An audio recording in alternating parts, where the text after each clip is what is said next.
Welcome back to PD educare education with care. আমরা আমাদের school, college এবং বিশ্ববিদ্যালয়ের পাঠ্যক্রমে যে ইংরেজিটা শিখি বা শিখেছি সেখান থেকে আমাদের যথেষ্ট কিন্তু ওয়ার্ড স্টক হয়ে গেছে। কিন্তু সমস্যাটা হয় কি, দৈনন্দিন জীবনে যখন সেরকম কোনো পরিস্থিতি আসে বা সিচুয়েশন অ্যারাইজ করে তখন আমরা ইংরেজিতে কথা বলতে পারি না। এবং ইংরেজিতে কথা বলতে না পারার পেছনে যে কারণগুলো রয়েছে তার মধ্যে সবার প্রথমে হলো ভয়। আমাদের মনের মধ্যে ভয় আসে যে আমি হয়তো বলতে পারবো না, আমি পারবো না, এই ভয়টা আমার মধ্যে চলে আসে। দ্বিতীয়ত হচ্ছে লজ্জা। আমি লজ্জা বোধ করি যে আমি যা বলছি হয়তো ভুল বলছি এবং আমার কথা শুনে হয়তো লোকে হাসাহাসি। আর এই ভয় এবং লজ্জা থেকে আমার মনের মধ্যে জড়তার সৃষ্টি। তাই ইংরেজিতে কথা বলতে গেলে আমাকে সবার প্রথমে যেটা করতে হবে, মনের মধ্যে ভয়কে জয় করতে হবে, লজ্জাকে জয় করতে হবে। আর একবার যদি এই ভয় এবং লজ্জাকে আমরা জয় করতে পারি তাহলে আমার মনের মধ্যে যে জড়তা আছে সেটা কিন্তু অটোমেটিক্যালি উধাও হয়ে যাবে। এটা ঠিক যে আমাদের ফর্মাল এডুকেশনে আমরা যে বাক্যগুলো, ইংরেজি বাক্যগুলোকে পড়েছি, শিখেছি বা জেনেছি, অথবা যেগুলো আমরা পড়ছি, শিখছি বা জানছি, সেগুলো আমাদের ডে টু ডে লাইফে কথাবার্তায় যে ইংলিশটা ব্যবহার করা হয় তার থেকে কিছুটা আলাদা। তাই আমার এই ক্ষুদ্র প্রয়াস যে আমাদের মাতৃভাষা বাংলাতে দৈনন্দিন জীবনের পরিস্থিতিতে যে বাংলা বাক্যগুলো ব্যবহার করে থাকি, সেই একই ভাবটা প্রকাশ করার জন্য যদি আমাকে ইংরেজি বাক্য ব্যবহার করতে হয় তাহলে আমি কি টাইপের বাক্য ব্যবহার করতে পারবো। এটাকে তোমরা একটা Bengali to English speaking course হিসেবেও নিতে পারো, যেখানে আমরা part by part, day by day বিভিন্ন সিচুয়েশনে কী টাইপের ইংরেজি বাক্য ব্যবহার করা যাবে সেগুলোকে নিয়ে আলোচনা করব। Hopefully in the grace of god প্রত্যেকে ভালো আছো। তাই সময় নষ্ট না করে চলো আজকের পার্ট শুরু করা যাক।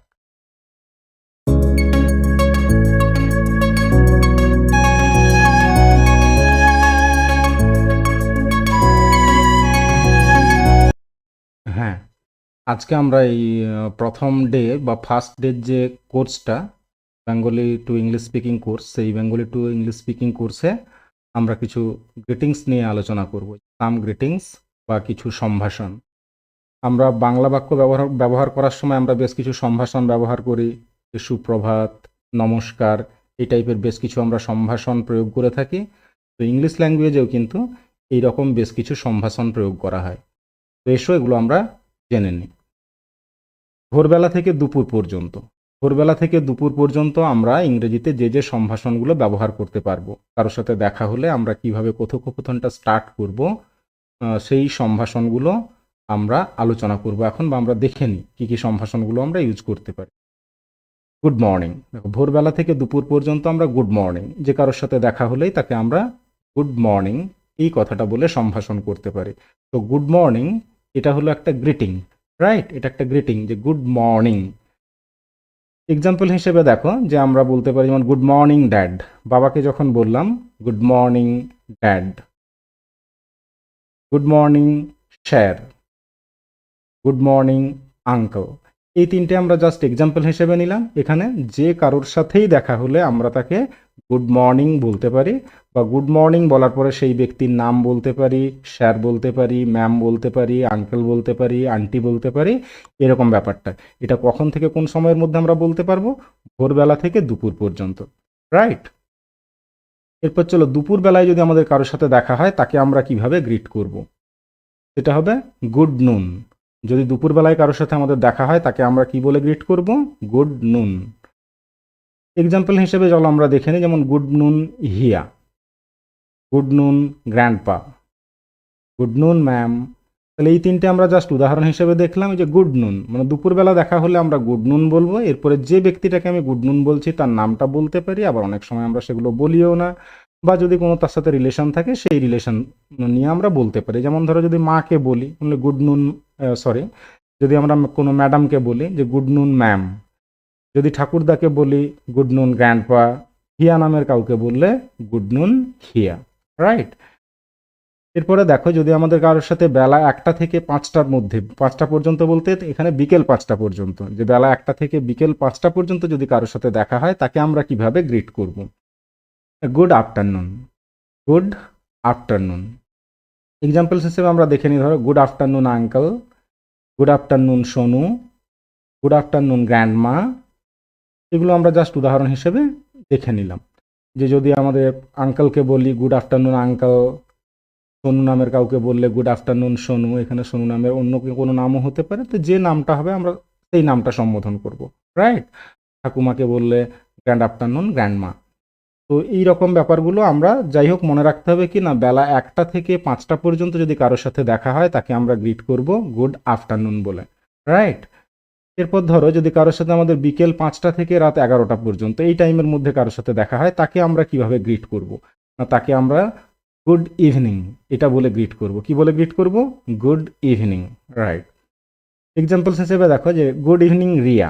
রিয়া নামের কারোর সাথে যদি দেখা হয় আমরা তাকে কি বলবো? Good evening Riya, good evening mummy, good evening aunty.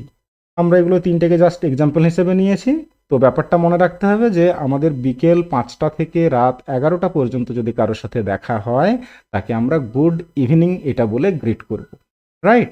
নাম থাকলে নাম বলবো, কোনো রিলেশন থাকলে রিলেশন বলবো, আর যদি সেগুলো না বলি শুধু গুড ইভিনিং বললেও হবে। হ্যাঁ, এই ক্ষেত্রে তোমাদের আরেকটা ব্যাপার বলে রাখি, দেখবে যে আমাদের মানে ইন্ডিয়ান কালচারে আমরা দেখবে নমস্কার এই কথাটা আমরা অনেক সময় ব্যবহার করি। তো এই যে গুড ইভিনিং, গুড ইভিনিংয়ের জায়গায় আমরা অনেক সময় এটাও বলতে পারি যে নমস্কার, শুভ সন্ধে। সেই ক্ষেত্রে আমরা ইংরেজিতে দেখো যে গুড ইভিনিং বলে সেই ব্যক্তির নাম বলা, অনেক সময় যদি আমাদের মনে হয় যে নমস্কার বলে সেই ব্যক্তিটার নাম বলবো, সেটাও কিন্তু আমাদের ইন্ডিয়ান কালচারে আমরা সেটা বলতে পারবো, রাইট? তবে আমরা যদি কোনো ফরেনারের সাথে কথা বলতে যাই সেই সময় কিন্তু আমাদেরকে গুড ইভিনিং এটা বলেই গ্রিট করতে হবে, বা আগের টাইমগুলো হলে যে যে গ্রিটিংসগুলো তোমাদেরকে দেখালাম বা যে গ্রিটিংসগুলো নিয়ে আমরা আলোচনা করলাম সেই গ্রিটিংসগুলো আমরা ইউজ করতে পারবো। তবে হ্যাঁ, নমস্কারটাও কিন্তু ইউজ করা যায়, এটা মাথায় রাখবে, রাইট? এরপর ধরো কারোর সাথে আমার দেখা হয়েছে, রাত্রে বিদায় নিচ্ছি, রাত্রে বিদায় নেওয়ার সময় হলে যে তারপরে সেদিনটা আর দেখা হবে না, নেক্সট ডেতে দেখা হতে পারে। তো রাত্রে বিদায় নেওয়ার সময় হলে তখন আমরা কীরকমভাবে গ্রিট করবো তাকে? গুড নাইট, ওকে? এক্সাম্পলস হিসেবে দেখে নিই যে গুড নাইট পাপা, যে ঘুমোতে যাওয়ার আগে বাবাকে অনেকে এটা বলে যাওয়া অভ্যেস থাকে, দেখবে যে গুড নাইট পাপা। বা অনেক সময় আমরা এটা ইন্ডিয়ান কালচারে বা আমাদের বাঙালি কালচারে কিন্তু গুড নাইট বাবা এটাও বলতে পারি, রাইট?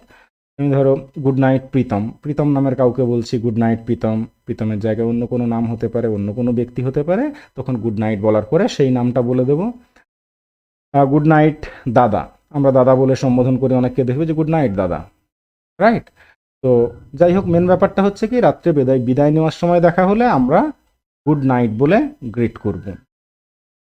এরপর দিনে বা রাত্রে যে কোনো সময়, দিন রাত্রের যে কোনো সময়ে আমরা ধরো এই টাইম বাউন্ডগুলো যে পাট টাইমগুলো না রেখে দিন রাত্রের যে কোনো সময়ে দেখা হলে তখন আমরা কিভাবে গ্রিট করব? যদি আমি গুড মর্নিং, গুড নুন, good afternoon, good evening, good night এগুলো না বলে অন্য কোনো কিছু কি বলতে পারি না? হ্যাঁ, আমরা বলতে পারি অবশ্যই। দিন রাত্রের যে কোনো সময়ে দেখা হলে আমরা কি বলে গ্রিট করতে পারি? সেটা হলো গুড ডে, ওকে? এক্সাম্পল হিসেবে আমরা দেখে নিই, ধরো good day to you sir, কোনো স্যারকে বলছি যে good day to you sir.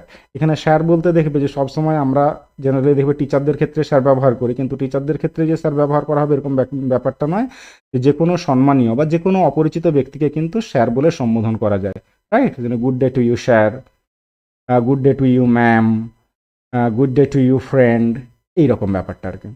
তাহলে আমরা দিন বা রাত্রের যে কোনো সময়ে দেখা হলে কাউকে গ্রিট করলে আমরা গুড ডে বলে গ্রিট করতে পারি। হ্যাঁ, এখানে আবার একটা জিনিস দেখবে যে কোনো কিছু একটা শেষ হয়ে গেছে, ধরো তুমি একটা কোনো ক্লাস নিচ্ছ অ্যান্ড ক্লাসটা শেষ হয়ে গেছে, তখন কিন্তু তুমি good day to you, today up to this এরকমভাবেও কিন্তু এন্ড টানতে পারো। যাওয়ার সময় কোথাও তুমি চলে যাচ্ছ, বাড়ি থেকে যাচ্ছ বা কোথাও ছিলে সেখান থেকে বেরিয়ে যাচ্ছ, সেই যাওয়ার সময় আমরা কীরকমভাবে গ্রিটিংস করতে পারি দেখো। এক্সাম্পলস হিসেবে দেখে নিই, যেমন গুড বাই ফ্রেন্ডস, যে বন্ধুদের সাথে একসাথে ছিলে, তুমি সেখান থেকে বেরিয়ে যাচ্ছ বা সেদিনটা আর দেখা হবে না, ওই জন্য বলে আসছে গুড বাই ফ্রেন্ডস, বা অনেকদিন আবার দেখা হবে না, তখন আমরা good bye friends. Bye bye cousin, bye bye cousin, cousin বলতে দেখবে আমাদের তুতো যে ভাই বোন তাদেরকে বোঝানো হয়, তাহলে বাই বাই কাজিন। বাবাই কাজিন বলেও আমরা সেখান থেকে লিভ নিতে পারি বা বিদায় নিতে পারি। তো এখানে দেখবে যে গুড বাইয়ের জায়গায় বাই বাই এটাও কিন্তু ইউজ করা যায়, যে গুড বাই ফ্রেন্ডস, এখানে আমরা বাই বাই ফ্রেন্ডসও বলতে পারি। আবার এখানে দেখো বাই বাই কাজিন, এখানেও গুড বাই কাজিন কিন্তু বলা যাবে, রাইট? 3 নম্বর উদাহরণে দেখো যে ফেয়ারওয়েল মাই লাভ, যে বিদায় প্রিয়তম বা প্রিয়তমা। তাহলে প্রিয়তম বা প্রিয়তমাকে বিদায় জানানোর সময় এটা বলতে পারি আমরা ফেয়ারওয়েল মাই লাভ। ফেয়ারওয়েল মানে হলো বিদায়, রাইট? এরপর hope to see you again, এটাও কিন্তু বলা যায়, hope to see you again, আশা করি আবার দেখা হবে। তাহলে যাওয়ার সময় আমরা লিভ নেওয়ার সময় যে কারো কাছ থেকে বিদায় নিয়ে যাচ্ছি সেই সময় কিন্তু হোপ টু সি ইউ এগেনও ব্যবহার করতে পারবো, রাইট? তাহলে বিদায় নেওয়ার সময় বা যাওয়ার সময় আমরা যে যে জিনিসগুলো ইউজ করতে পারবো সেগুলো কি হলো না, good bye, bye bye, farewell, hope to see you again, right? Hopefully you all have understood it very clearly. So today up to this, we will meet again in our next video. Till then, be happy, healthy, and take very good care of you and of your study.